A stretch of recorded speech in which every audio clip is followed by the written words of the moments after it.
Eu quero continuar uma mensagem que eu comecei na sexta Summer aqui.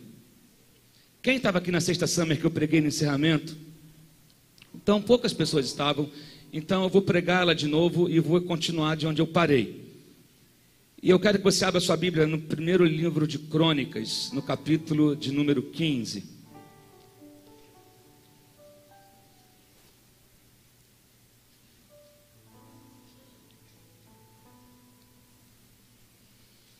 Vamos ficar de pé em reverência à palavra do Senhor, nós vamos ler.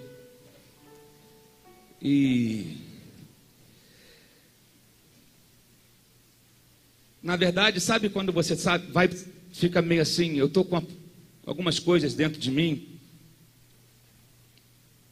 querendo botar para fora, mas que eu ainda confesso que não sei por onde começar, e a gente quer às vezes, sabe, quando Deus está revirando você por dentro. Eu ultimamente o texto da Bíblia que eu estou lendo essa semana toda é Joel, capítulo 1 e 2.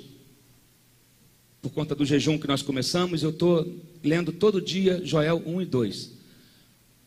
Mas eu senti a direção de pregar aqui o texto que eu tinha começado a pregar na sexta Summer, a palavra, e vamos ver onde é que Deus vai levar. Eu prometo que eu não vou demorar, tá? Pode deixar, não vou comprometer o seu almoço. Fique tranquilo. Mas diz assim a palavra do Senhor em 1 Crônicas 15, capítulo 29. Quando a arca da aliança do Senhor estava entrando na cidade de Davi, Mical, filha de Saul, observava de uma janela.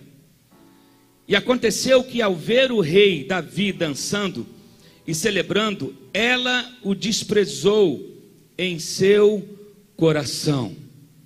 Ela o desprezou em seu coração. Pai, continua falando conosco, conforme o Senhor tem falado por esses dias, durante o louvor, durante o ofertório. Deus, completa a obra que o Senhor começou em nós. Em nome de Jesus. Amém. Você pode sentar. Você sabe que Davi, ele era extremamente apaixonado pela presença de Deus. Davi não foi um homem perfeito, Davi não foi um pai perfeito, Davi não foi um rei perfeito. Alguém que agradava o coração de Deus. Davi, que ele mexeu com o coração de Deus, a ponto que Deus deu o nome para ele: achei um homem segundo o meu coração. E Deus estava falando de Davi. E Davi, quando assume o trono, ele se recusa a reinar, ele se recusa a governar sem a presença de Deus. E a arca, ela representava a presença de Deus. Davi disse: eu me recuso a continuar daqui em diante sem Deus, eu me recuso a governar sem a presença de Deus. E isso tem que ser algo que deve ser adotado para a nossa vida também. Você precisa se recusar a levantar da sua cama sem a presença de Deus, recusar a abrir o teu escritório sem a presença de Deus, recusar a levar os teus filhos para a escola sem a presença de Deus, se recusar a cumprir o teu ofício na tua vida secular sem a presença de Deus. Aonde você tem ido, a presença de Deus tem ido com você? O que você tem feito, a presença de Deus pode estar presente? Os lugares que você frequenta, Deus pode ir com você. Davi começou a valorizar as coisas que tinham valor para Deus, mas a Mical, que era sua esposa, aquela mulher que riu dele, era a esposa dele. Ela valorizava mais a dignidade do que a santidade.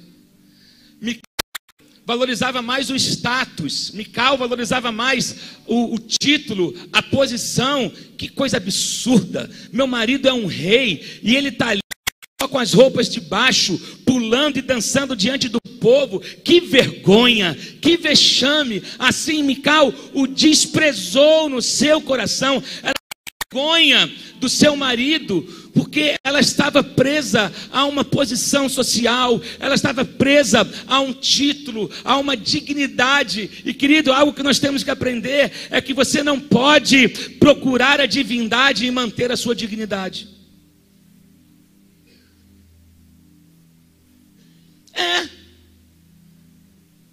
Você tem que se abandonar em Deus.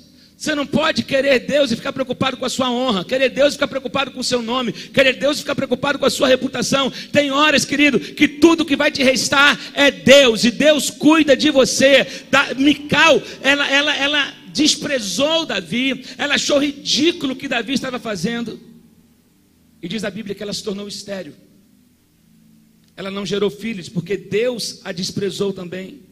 Eu quero perguntar algo nessa manhã: se você está disposto a pagar o preço pela presença de Deus. Disposto a pagar o preço pela presença de Deus. E Deus não quer que você fique numa posição da janela. Deus quer que você venha para o meio.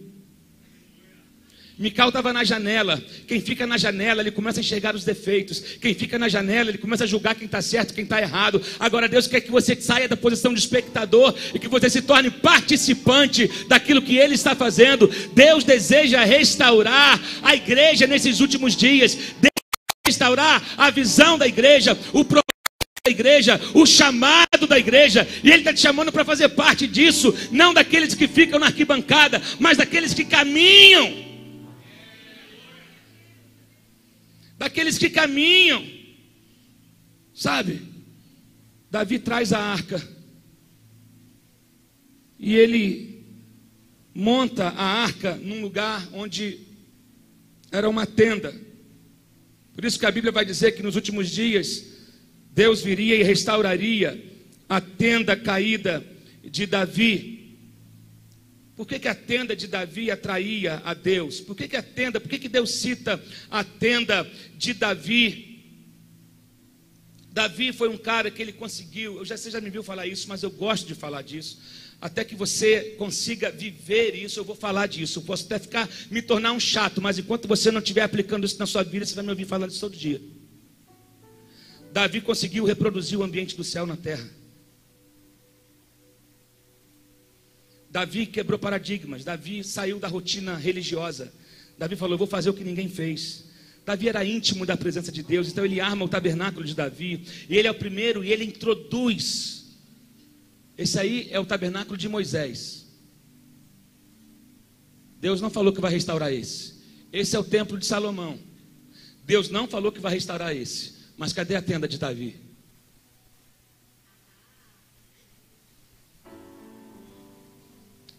Esse era o tabernáculo de Davi, sem uma mega estrutura, sem megas paredes e pedras douradas. Porque o que Deus está à procura é de relacionamento, é de acesso, é de intimidade. Davi não tinha átrio e nem santo lugar, só tinha arca. Davi deu ordem. Davi foi o primeiro a estabelecer a música. No tabernáculo de Moisés não havia música na adoração. Isso também porque você precisa entender que a adoração não se resume à música. A música é uma ferramenta. Você adora cantando, dançando, escrevendo, trabalhando. Porque a adoração ela é um estilo que você estabelece para a tua vida. Não é um tipo de música. Mas Davi, ele entendia o ambiente que havia no céu, e ele conseguiu reproduzir aquilo na terra. Por isso que Deus fala: uau, eu achei, lá no Salmo 89 ele fala: achei alguém, achei a Davi, e com meu santo óleo o ungi. Porque ele achou alguém que conseguiu entrar na mesma frequência do céu. A frequência está aí, mas está faltando gente que queira se conectar a ela. Ei, o céu não está em silêncio. E Davi começa a reproduzir. Ele pega músicos. Interessante que no tabernáculo de Davi não tinha o véu. O véu eram os adoradores. No tabernáculo de Davi não tinha o véu. O véu, aqueles que estavam no lugar do véu eram adoradores que ministravam ao Senhor 24 horas por dia, os 7 dias da semana. Você entende qual é a tua posição? Qual é o teu lugar? Que é diante da presença de Deus. E a Bíblia fala no Salmo 22:3: mas sois santo, ó vós que habitas os louvores de Israel. E eu já disse isso, vou repetir, que na tradução da Bíblia japonesa vai dizer: os louvores de Israel constroem uma cadeira grande para que Deus se assente. Quando você louva e adora a Deus, um trono é construído, Deus vem e se assenta.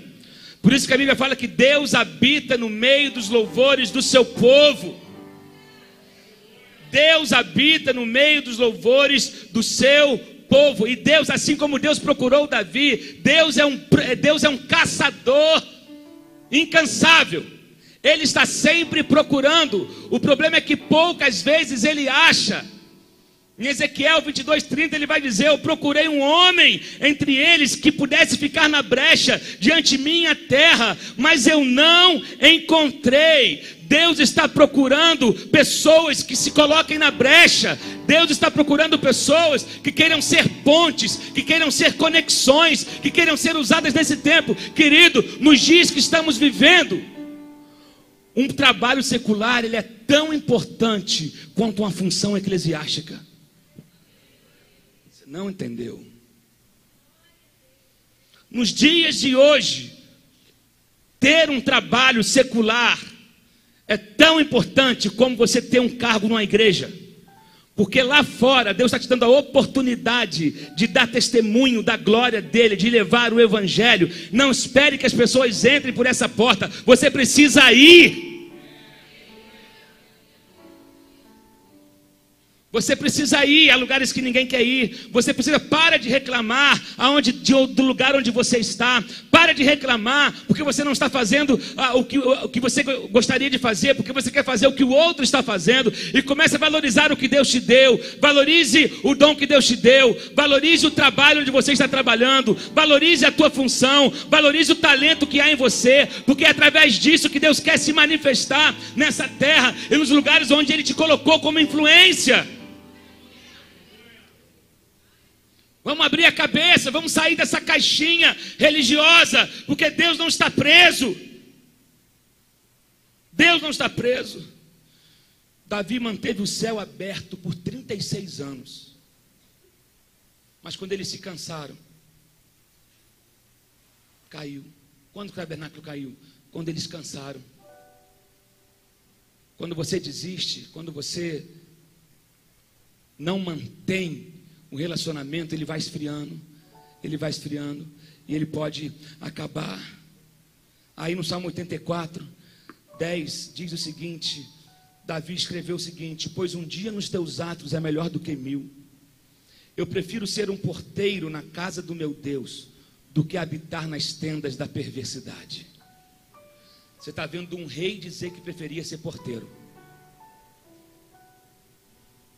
Um rei dizendo que preferia ser porteiro. Queridos, um porteiro na porta certa, ele tem muito mais influência do que certas pessoas. Um porteiro às vezes tem muita influência. Porteiros, eles dão acesso. Ei, porteiro abre, fecha. Se ele fechar, meu irmão, ninguém entra. Porteiro está na porta, portas são acesso. Você sabe que a primeira tentativa de Davi trazer a arca para Jerusalém falhou. Porque a arca, ela ficou por 20 anos esquecida na casa de um homem chamado Abinadab. Mas quando Davi volta para o trono, ele fala: vamos trazer de volta a arca do Senhor. E lá em 1 Crônicas capítulo 13 vai dizer essa narrativa toda. Davi faz uma grande festa, consulta os seus governantes, os seus prefeitos, seus administradores, seus sacerdotes. É hora de trazer a arca de volta. E eles tentaram, Davi mandou construir um carro novo, um carro de boi, 0 quilômetro, para trazer de volta a arca do Senhor. E eles fizeram uma grande festa e achavam que Deus estava se agradando daquilo. E queridos, nem sempre onde há agitação significa que há presença. Nem sempre onde há música significa que há presença. Nem sempre onde há festival significa que há presença. Nem sempre onde há multidão significa que há presença. Nem sempre onde há barulho significa que há presença. Nem sempre onde há gente saindo pelo ladrão significa que há presença. Nem sempre onde há gente dizendo que está fazendo em nome de Deus significa que Deus está ali. Porque as coisas de Deus têm que ser feitas à maneira de Deus. Davi consultou a todo mundo, só não consultou a Deus.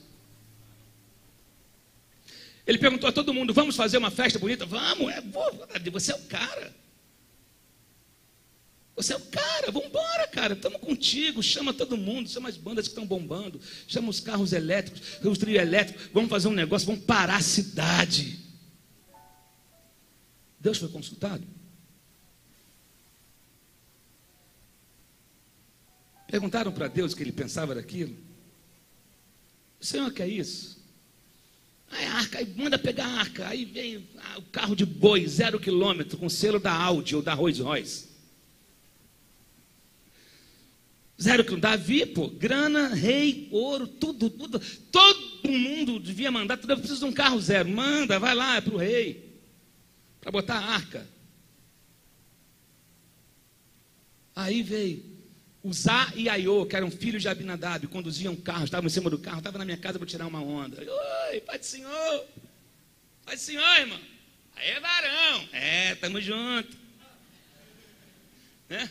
Aí, varão, caramba, é Uzá lá, tirando onda, ela está lá em cima.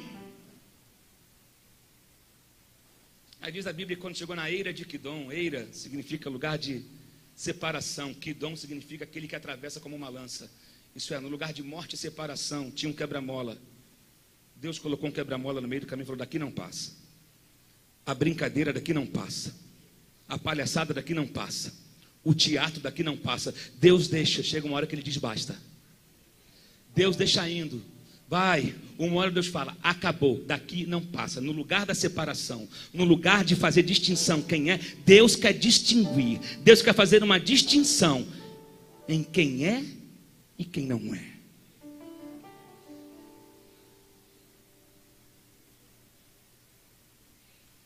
Os bois tropeçaram. Uzá tocou na arca e caiu fulminado. Uzá é o tipo de crente que ele está envolvido, mas não tem compromisso. O que tem de amigos de Uzá hoje por aí? Existe a tribo de Uzá. Os amigos de Uzá, que eles estão envolvidos no ambiente de glória, mas eles não têm compromisso, estão tocando em coisas santas, e uma hora o preço vai chegar, e Deus está chegando no lugar da separação e dizendo, daqui não passa, porque Deus é responsável, Deus zela pela sua santidade, Deus zela pela sua presença, e Deus está levantando uma geração de homens e mulheres comprometidas com o reino, não de homens e mulheres que estão ficando bêbados pelo seu próprio sucesso, embriagados de orgulho. Deus está dizendo um basta hoje, e é necessário que se levante um povo santo, uma nação santa, jovens santos, adolescentes santos, de guerreiros, mulheres, homens, crianças que amem a presença de Deus e que estão dispostos a pagar o preço por isso. Quando Uzá morreu, houve uma tragédia no culto. Tem cultos hoje que terminam em tragédia. Infelizmente, houve uma tragédia no culto. Davi ficou com medo, parou tudo, mas aí mandaram a arca para onde? 1 Crônicas 15, 24 vai dizer, os sacerdotes Sebanias, Josafá, Natanael, Amazai, Zacarias, Benaía e Eliezer deviam tocar as cornetas diante da arca do Senhor. Obed-edom e Jeías também deviam ser os porteiros e vigiar a arca. Obed-edom era um porteiro da casa de Deus. E diz a palavra que a arca foi levada para a casa de Obed-edom. E por que Obed-edom não morreu? Porque ele mantinha um relacionamento com Deus, além dele ser sacerdote. Ele era um levita, porteiros eram levitas. Então a arca tinha que ser cuidada pelos levitas, tratadas pelos levitas. O ministério levítico, ele hoje acabou. Nós não somos levitas. Eu vou repetir que tem muita gente dizendo por aí, fulano é levita. Eu não venho de Levi, eu venho da tribo de Judá. Ei, crente, para de falar por aí que tu é levita, só porque toca. A categoria de levita, de músicos levitas, foi a última a ser escolhida, não era mais importante, foi a última. Mesmo assim, com o sacerdócio de Jesus, a primeira aliança, que é a levítica, foi abolida, e Jesus veio e instituiu uma nova aliança, que é superior àquela. E nós fomos gerados em Cristo, que veio da tribo Então eu não sou levita, eu pertenço a algo superior. Não sou levita. Amém, queridos? Mas Obed-edom era um porteiro na casa de Deus, e a presença de Deus entrou ali, e diz a Bíblia que em 3 meses, tudo que ele tinha, ele prosperou. Tudo que ele tinha, prosperou. Aí depois Davi vai e faz a coisa da maneira certa. Aí ele lembra que a arca era para ser carregada nos ombros. A presença de Deus é para ser carregada nos teus ombros. Você hoje é esse tabernáculo onde a arca habita. Você não tem que arrumar nada externo. Você não pode ter, você tem que escolher, ou você quer um carro, ou você quer a arca. Oh, meu Deus. Sabe? Por que Deus disse que queria reconstruir o tabernáculo de Davi? Porque era a casa favorita de Deus, e Deus, ele se sentia à vontade ali. O que é impressionante é que era tão simples, e a gente não pode querer complicar o que é simples. A presença de Deus, ela é simples. O relacionamento com Deus, ele é simples. Deus está à procura apenas de pessoas que estejam dispostas a viver para Ele, e amar a sua presença, e viver de maneira totalmente entregue a Ele. Davi tinha uma fome incomum por Deus, sempre buscando a presença de Deus e o coração de Deus. Ele amava a presença de Deus. No tabernáculo de Moisés tinha um véu, mas Deus nunca gostou daquele véu, gente. Deus nunca gostou daquele véu. O véu tinha que ter para preservar a vida da humanidade pecadora. O povo era pecador, e Deus é santo. Então onde há pecado e santidade é incompatível. Então por isso que tinha que vir o véu. Mas quando Jesus veio e morreu na cruz do Calvário, o próprio Pai rasgou o véu de ato abaixo. Eu não quero mais saber desse véu. Esse véu não precisa mais. Estamos aqui hoje porque houve um véu que foi rasgado. Estamos aqui hoje porque houve uma cruz. Estamos aqui hoje, daqui a pouco vamos participar da ceia. E isso nos traz à memória, sabe, que um preço foi pago para que você pudesse ter acesso a essa presença. Então você não pode desprezar o que foi feito por você. Não pise no sangue da cruz. Não viva de qualquer maneira. Não queira costurar o véu que já foi rasgado. Ei, acorda! O Evangelho é simples. O Evangelho liberta. Deus não está à procura de pessoas perfeitas, mas de corações rendidos a Ele. Meu Deus, de pessoas que queiram fazer a vontade dEle, custe o que custar. Sabe, no tabernáculo de Davi, a glória era vista por todos. Davi foi o que mais aproximou a arca do povo, porque o que Deus quer é acesso. O tabernáculo de Davi tinha louvor, adoração, tinha simplicidade, tinha liberdade, tinha cura, tinha glória se manifestando. Davi não estava preocupado com o que tinha dentro da arca. O que chamava a atenção dele era o fogo que ardia em cima dela.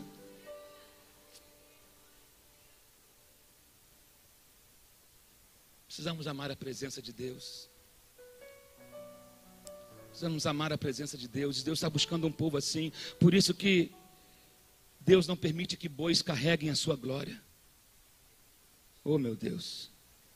Deus não chamou bois para carregar a sua glória.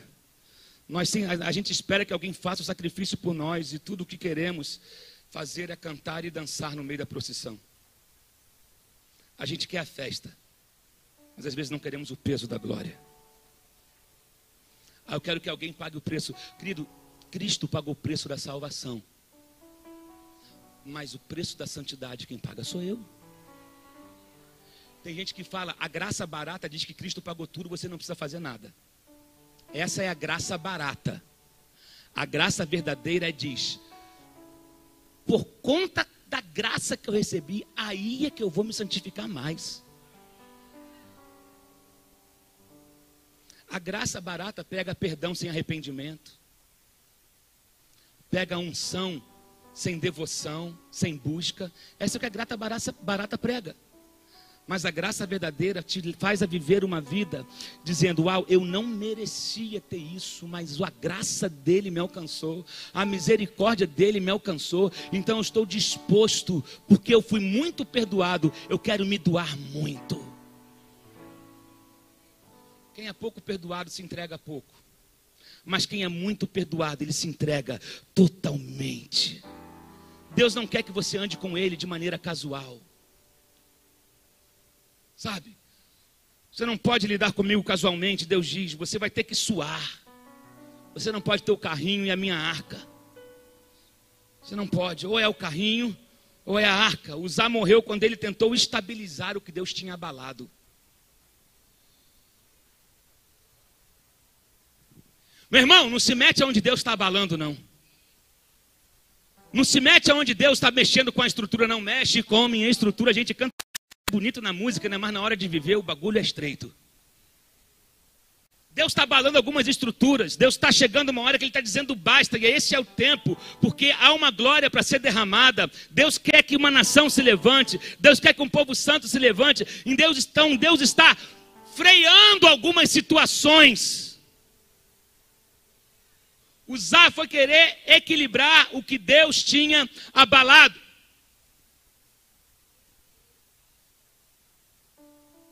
Meu Deus, cuidado para nós não ficarmos criando ambientes de amigos de Uzá.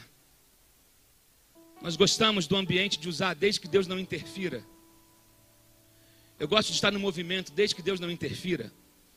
Eu gosto das festas que a igreja faz desde que Deus não interfira. Eu gosto de estar na multidão e nos shows que eu vou desde que Deus não interfira. Eu gosto de viver a minha vida e vir no culto desde que Deus não interfira. Mas chega uma hora que Deus vai botar um quebra-mola na tua vida. Ou tu vai passar ou tu vai cair. Sabe? Assim como Deus colocou ali, a arca era para ser transportada nos ombros de homens santificados, de homens que estavam dispostos a suar. Quem está disposto a suar aqui? Quem está disposto a carregar a arca no ombro? Quem está disposto a dizer: Senhor, conta comigo, eu quero fazer parte disso. Quem está disposto a transportar a glória? Deus está procurando uma geração que esteja disposta a suar e a chorar. É isso que Deus está procurando. Uma geração disposta a suar. Uma geração disposta a abrir mão dos seus títulos. Uma geração disposta a viver para Ele e trazer o céu para a terra. Queridos, posso estar falando aqui mais do mesmo. Mas enquanto não estivermos vivendo isso, nós vamos ficar escravos de uma vida cristã medíocre. E Deus quer nos tirar desse lugar. O tempo de agora não é tempo de alegria, é tempo de choro. Nossa, pastor, que fatalista, que mensagem para baixo. Somos mais que vencedores, pastor, eu sei disso. A vitória foi alcançada na cruz do Calvário. Mas enquanto eu estou nessa terra, eu preciso me posicionar. Enquanto eu estou nessa terra, eu preciso me revestir de toda a armadura de Deus. Lembra de uma coisa, a armadura que fala em Efésios só protegia a frente, não protegia as costas. Porque você não foi feito para fugir. Mas o interessante é que Deus também não fala para lutar. Pega o texto de Efésios. Ele só fala o seguinte: se vista com a armadura. Porque quem luta é Ele. Mas eu estou preparado para, se vier um dardo, ela vai bater na minha armadura e não vai achar espaço. Mas também eu não vou voltar atrás da minha opção, eu não vou fugir, porque você não foi feito para fugir. Então se revista de toda a armadura de Deus, porque Ele vai à tua frente.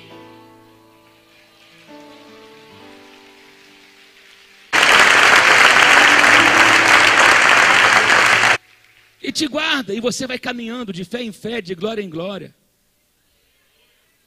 Sabe, o escudo da fé contra os dardos inflamados. No escudo tinha uma esponja molhada na frente dele, com água, sabia?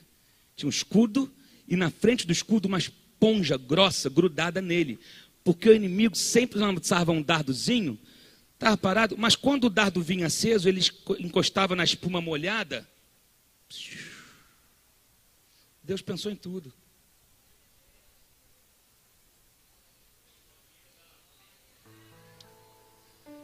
Sabe? Deus pensou em tudo. Mas a terra está à espera do teu suor.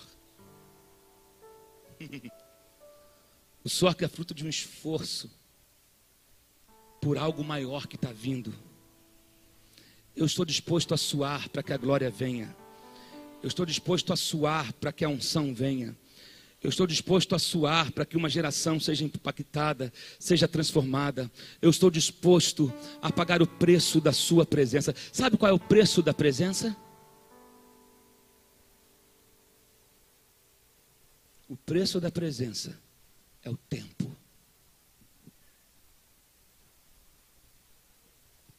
Eu vou repetir. O preço da presença é o tempo. É o tempo que você está disposto a investir nesse relacionamento. Você só adquire relacionamento, intimidade com alguém, andando com ela todo dia. Quando você está apaixonado, você está querendo conquistar alguém. Quando eu estava começando a namorar a Fernanda, eu não tinha celular naquela época. Era Telerge. Quem lembra da Telerge? E lá em casa tinha uma linha compartilhada, lembra, mãe? A linha não era só nossa, tinha uma caixinha com a luzinha vermelha. Que quando a luzinha estava acesa, porque a vizinha estava usando. Só que eu descobri um jeito de derrubar a linha da vizinha. Porque eu queria ligar para ela, eu desplugava e plugava rapidinho. Assim a linha caía, eu pegava a linha e ligava. Né, mãe? Aí ficava horas, meu amor. Desliga você. Ah, desliga você. Como é que foi seu dia? Você comeu o que no café da manhã? Comeu o que no almoço? Horas. Coisa boa, né? Muita gente fez isso aqui. Tu fez isso também. E o pai falava assim, ó, desliga esse telefone, menino. Olha essa conta, hein? Hã? Vinha pulso, né? Olha essa conta. Mas queria estar perto. E assim vai nascendo o relacionamento. Deus é a mesma coisa. Deus quer falar com você todo dia. O melhor, não tem custo.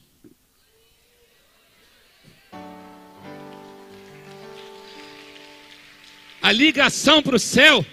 Sabe o que você diz que é para o céu? Quer falar com Deus? 00. 2 joelhos no chão.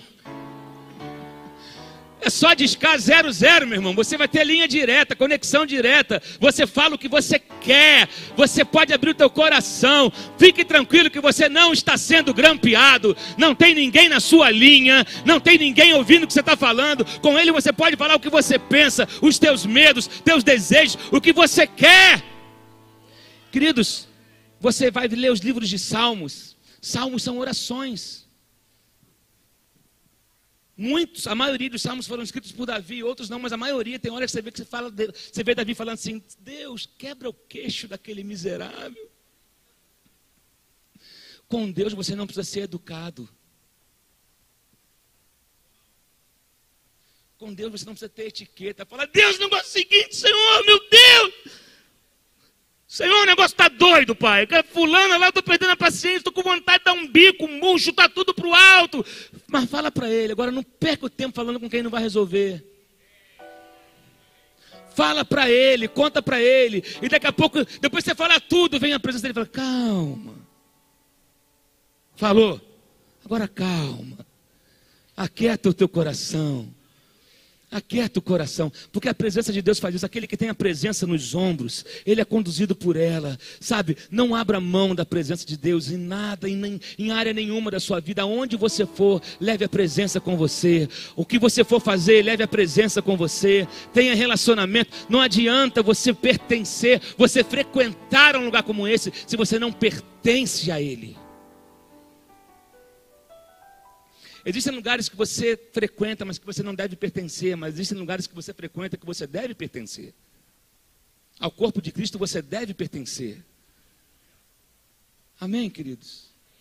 Então, essa é a manhã de você trazer a tua memória, de você ver que o que Deus está à procura. Deus disse: eu quero reconstruir aquele ambiente do tabernáculo de Davi. Eu não estou à procura de estrutura humana, eu não estou à procura de lugar que tenha véu, eu não estou à procura do templo que Salomão gastou milhares e milhares de dólares. Eu estou à procura de alguém que esteja disposto a andar comigo, sem separação.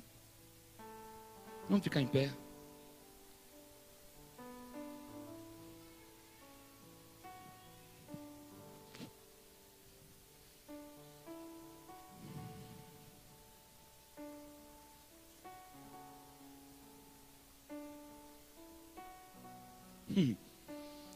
Na segunda tentativa, quando Davi traz a arca da casa de Obed-edom, porque Davi fica ele fica curioso ao mesmo tempo em saber que Obed-edom estava prosperando. A Bíblia fala que em 3 meses tudo que Obed-edom tinha prosperou.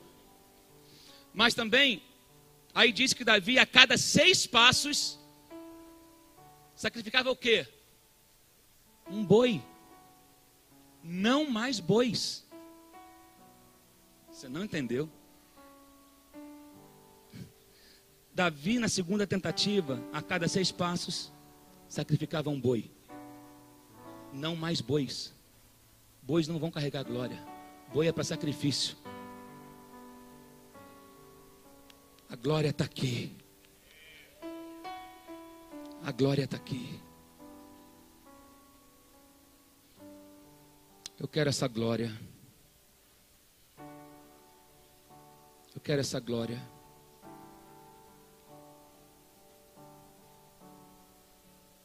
Eu não sei se você quer essa glória. Eu não sei que você estava esperando que outros fizessem por você aquilo que é para você fazer.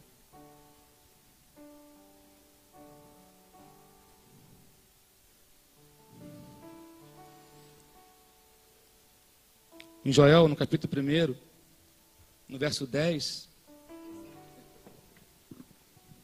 a palavra do Senhor por meio de Joel, ela vai dizer o seguinte, a parte B do versículo 10 diz: os campos estão arruinados, a terra está seca, o trigo está destruído, o vinho novo acabou e o azeite está em falta. Deus quer restaurar o vinho e o azeite da igreja. Deus quer restaurar o vinho novo, que é a alegria de viver no Espírito. Deus quer restaurar a unção. Deus quer derramar um azeite novo sobre a tua vida. Queridos, não aceite viver uma vida medíocre. Se você pode ter a glória de Deus, se você já tem ela disponível para a tua vida, em tudo que você for fazer.